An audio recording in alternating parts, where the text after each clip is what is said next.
Previously on Battletech. Hey there everyone, it's Pop-Tarts Ninja. First up, I'd like to give a shout out to the guys at No Guts, No Galaxy. You guys should all check it out. That's nogutsnogalaxy.net for those of you too lazy to Google. And without further ado, here's Mr. George Ledoux. Hello everybody, this is Duncan Fisher, and I'd like to give you a quick rundown of some clan tanks and mechs. First up, it's the Mars Assault Vehicle. Built like a bunker and almost half as fast, the Mars Assault Vehicle fields a devastating array of heavy ammo-based weapons and missiles. Deadliest at long range, the Mars is most vulnerable from the sides and rear, where it can't effectively employ its missiles or heavy autocannon. It's too slow to keep enemies from flanking it, so the Mars is reliant on support to keep it safe. In return, the Mars is surprisingly inexpensive for its weight and power at only 8 million C-bills. The Athena Combat Vehicle is another in a long line of absolutely bizarre tank designs used by the clans. Part vehicle, part building, the Athena's targeting computer and powerful Gauss rifles make it a deadly combatant.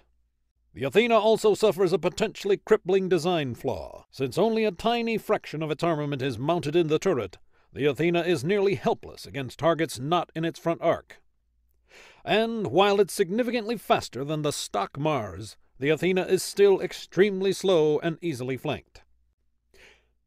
They're best used in groups as an area deterrent and with enough support to keep foes at long range for a good while.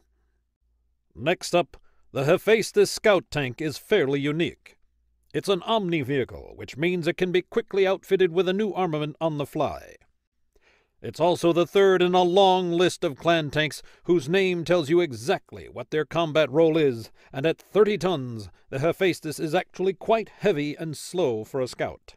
It also dedicates, and when I say dedicates, I mean wastes, 2 tons of potential weapon space for a cargo bay, which does enable it to carry traditional infantry and quickly redeploy them. In truth, the Hephaestus is a pretty terrible troop transport and only an average scout.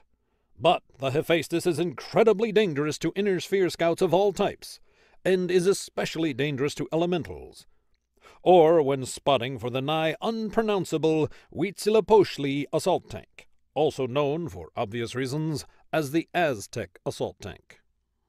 The Vertibird, the Donar assault helicopter, is a 21-ton flying gun. One of the few clan vehicles that's borderline overpowered, the Donar has enough speed to buzz around beyond the range of an enemy's weapons sniping with an ER large laser. Paradoxically, the scout variant of the Donar is actually significantly less useful than the Hephaestus, since its armament rewards keeping away from enemies, while its scouting equipment encourages it to move close. It also lacks the Hephaestus's elemental hunting prowess, even if it is, for a vehicle, relatively safe from infantry counterattacks. The Anhur is a vehicle without a fancy title. Intended as a transport, if the clans had half the tactical sense they think they do, it would also be the most common vehicle on the battlefield. Fast and heavily armored for a helicopter, the Anhur is big enough to carry up to 5 elementals, or 2 full infantry platoons for rapid redeployment. Its standard armament of medium lasers actually outperforms the Hephaestus scout tank, with greater overall mobility, making an unloaded Anhur an excellent scout. The Anhur's only downside is the hefty 1.3 million C-bill price tag. Weighing in at 60 tons, the Thresher is slow and underpowered for a clan-heavy mech. Relying on mask and jump jets to improve its lackluster mobility, the Thresher's close-range armament leaves it vulnerable to being picked apart by long-range opponents.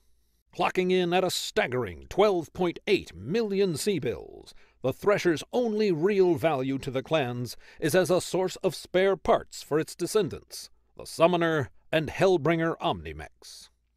A 35-ton walking coffin, the Jenner 2C exists for one reason alone: to get its pilot killed in glorious combat.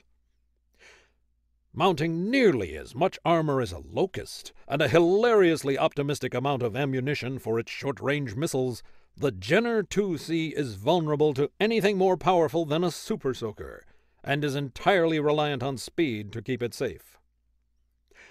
At 7.5 million C-bills per death trap, the Jenner 2C often pays for its reliance on speed with your bank account.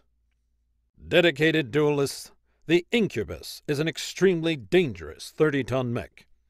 Appearing in two major varieties, the Incubus 1 is by far the most dangerous, as it carries a deadly large pulse laser, while the Incubus 2 mounts a more dangerous but less accurate ER-PPC. Fast enough to easily keep pace with the heavier Jenner 2C, the Incubus lacks only the heavier Jenner's jump jets, which it trades for nearly twice the armor. For its price of 5.3 million C-bills, the Incubus is capable of shredding inner sphere mechs of up to 50 tons with ease. And finally, a mech you never want to face in an even fight. The Warhammer 2C is a devastating assault mech that makes the heat-inefficient inner sphere version look like a sad parody. Mounting a pair of ER-PPCs and enough medium pulse lasers to tear apart any light mech that has to get close to do damage. The Warhammer 2C's battlefield presence and all-around deadliness make its extremely reasonable 9.1 million C-bill price tag look like an accounting error.